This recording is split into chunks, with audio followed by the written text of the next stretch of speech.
Among the nearly 5,000 cops, firemen, iron workers, and demolition crews that show up every day and every night at Ground Zero to search for some 4,000 people still buried in the rubble of what was the World Trade Center are an untold number of unpaid volunteers. They came from around the city and across the country right after the disaster. And 7 weeks later, they're still there, citizens of what is in effect a city within a city. Since day one, they lined up by the thousands, volunteering to help in any way they could. There was such a huge turnout that many were turned away. But right now, there is no other volunteers near this site. But some wouldn't take no for an answer, like the vice president of an investment bank who puts in a full day's work and then spends nearly all night organizing the relief effort. The computer programmer who left his job and his family in Florida and drove a truck to New York to deliver supplies to Ground Zero.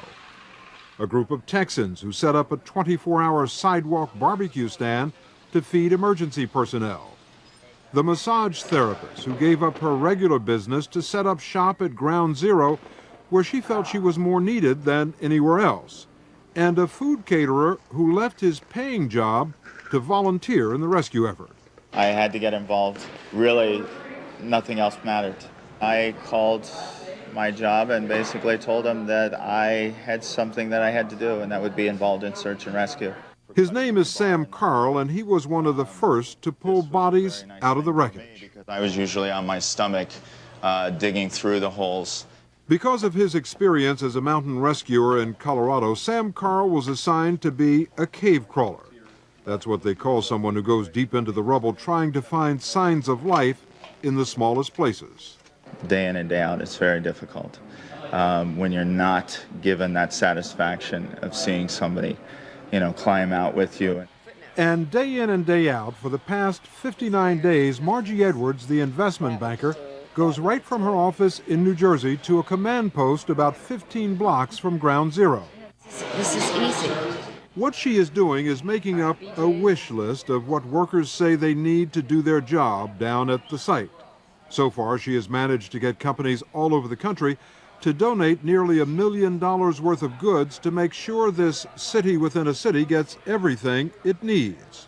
That's one of the things that we have a shortage of is sweatshirts. And it's getting colder. Yeah. And so on this chilly night, Margie Edwards and the team of women who work with her, all with full-time jobs in banking and marketing, have collected hundreds of sweatshirts for iron workers, who have no choice but to discard them each time they come off the pile because they are covered with dust and other particles that could spread disease. The women go in and out of Ground Zero up to 10 times a night, often until 2 in the morning, delivering whatever it is rescue workers need to do their jobs, like the ones working in the hot spots. Steel-toed boots is one of the biggest things. Steel-toed boots? Steel-toed boots. Out still on the rubble, it's still, I believe, 1,100 degrees. The guys' boots just melt within a few hours, and they're burning their feet. Right next to that burning pile of rubble is a sort of general store stocked with goggles, socks, gloves, drinks, snacks, and chocolate. Everything free for the taking. What do you need, man? I just wanted to get some hand wipes. Some what? Hand wipes. All right. I got it. So you got hand wipes too, huh? Got everything you want. We got everything. Thank God they're here. And for people like this who are volunteering, what does that mean for the guys who are down here working? I give them more credit than the guys that are up on the iron doing the actual work. How's that? Bottom line that you can say. They're looking out for you. Yeah, be out here volunteering, not getting paid. That's a lot of credit. So you're doing a full-time job, and then this is another full-time job. Yes. How many hours a day do you put in? 16, 17 hours. So you've been doing this for over a month now. How long can you continue? As long as it takes. As long as it takes. And this is pure volunteer. I mean, you're not being paid for any of this. Now, I can see the tears in your eyes. Oh, it's very personal for me. My friend Todd is in there. When I come down here, I talk to him. I want him to know that I'm here with him, that he's not alone. And these girls have kept me going, as well as the police officers and everyone around. To help keep the rescue workers going, both mentally and physically, Donna DeFalco put her massage business on hold right after the attack and brought a team of massage therapists down to Ground Zero, where they worked for nearly 60 hours straight. But you never really thought about sleep because you saw these men they just didn't stop. They never stopped. And so you kind of felt like if they can do it, you should be doing this along with them.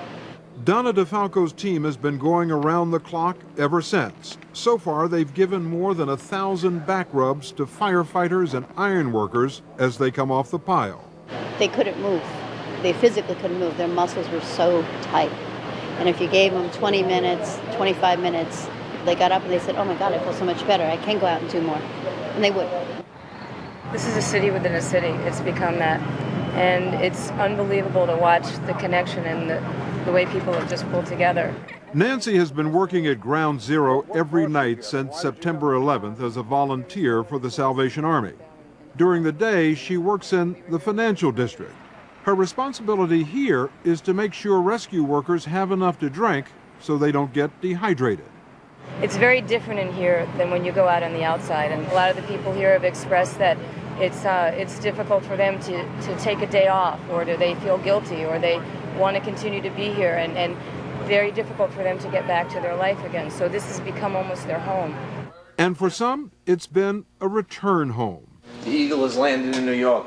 Mike Orsa, that computer programmer from Florida who grew up in New York, has been living in the city for the past 8 weeks, using his flatbed truck to deliver supplies to Ground Zero for the Salvation Army. I mean, you sort of get used to people who will do a couple hours of volunteer work in their neighborhood or will write a check for an organization, but you've been up here for a month. Help me understand that. It's been rewarding. You're getting something in return for this. Yeah, a great feeling of satisfaction.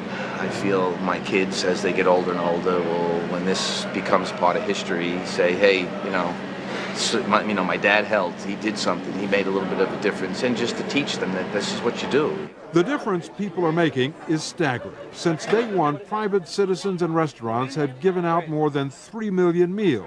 You don't have to thank me, my friend. Nino Vendome closed his restaurant to the general public on September 12th. My home is your home. Now, his restaurant just north of Ground Zero is open 24 hours, 7 days a week to emergency personnel. Everyone eats for free, and Nino says he plans to keep it that way for at least a year, with support from corporations and local merchants, as well as volunteers who help his staff, like these women who during the day are teachers' aides at an elementary school in Ozone Park, Queens, just outside Manhattan. We want to give back. We want to give back for what they're doing for us. Every day we see them on television, and they're working so hard, and they're doing so much, and this is all we could do for them. What do you get out of this? A high. Really, I feel good. so good that I'm doing this. I was home, I'd be sleeping now, but now I just feel energetic I can't even sleep. I just want to keep on working.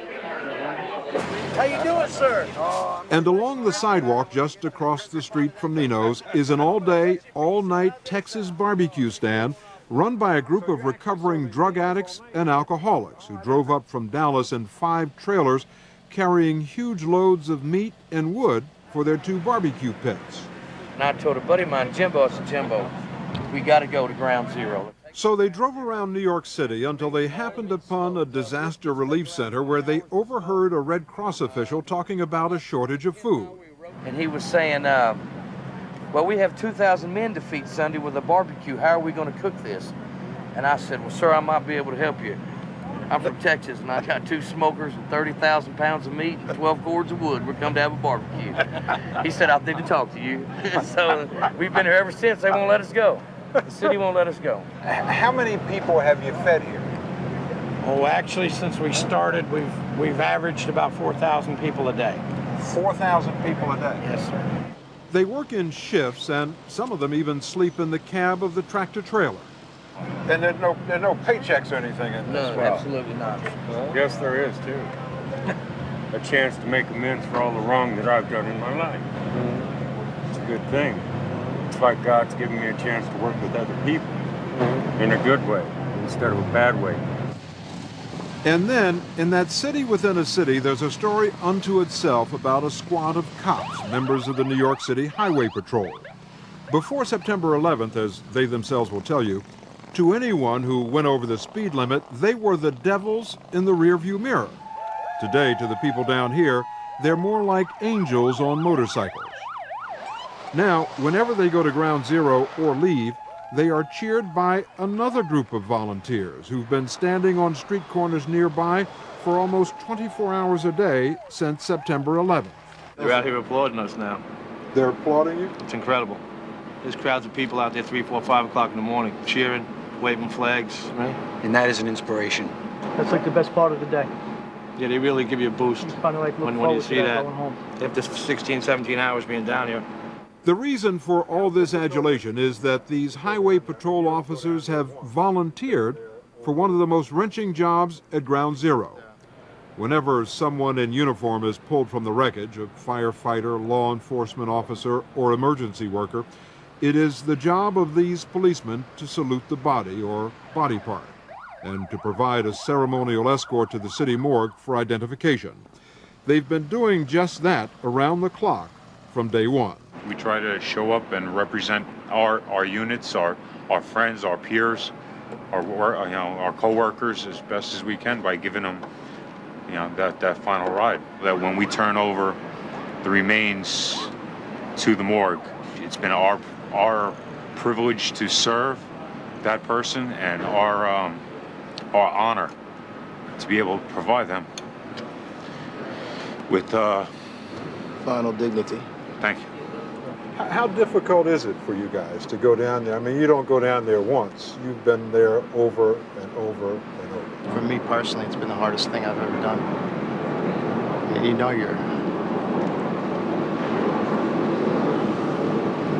know what you're going down there for.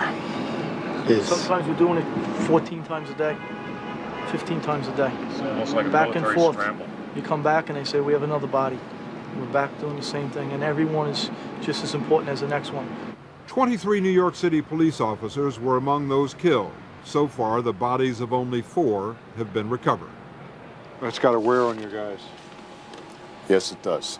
Sometimes I don't know how they hold up. Captain Kevin Hickey, who's been on the New York City police force for 32 years, runs this highway patrol unit. Do they come to you and talk about it? Yes, they do. And like I explained to them, right now, you need to be a professional, okay? There are times when you can break down, but, it happens, and I've seen it. I've seen them right into the, into the 30th Street morgue with the tears coming down their face. The officers say what gets them through is the kindness of the volunteers. You got to understand something. Before them, there was no water, there was nothing to eat, there was not a smiling face around here. And these are people that put their lives on hold, put all of their personal needs aside for us. The people here, if they've said thank you once, they've said it 1,000 times. I've never seen a people come together like has happened around here. It's been incredible. There's no more Southern hospitality in Texas than there is in New York tonight. I'm telling you, it's awesome. Even though this is a horrific tragedy, this is New York's finest hour, and I believe that.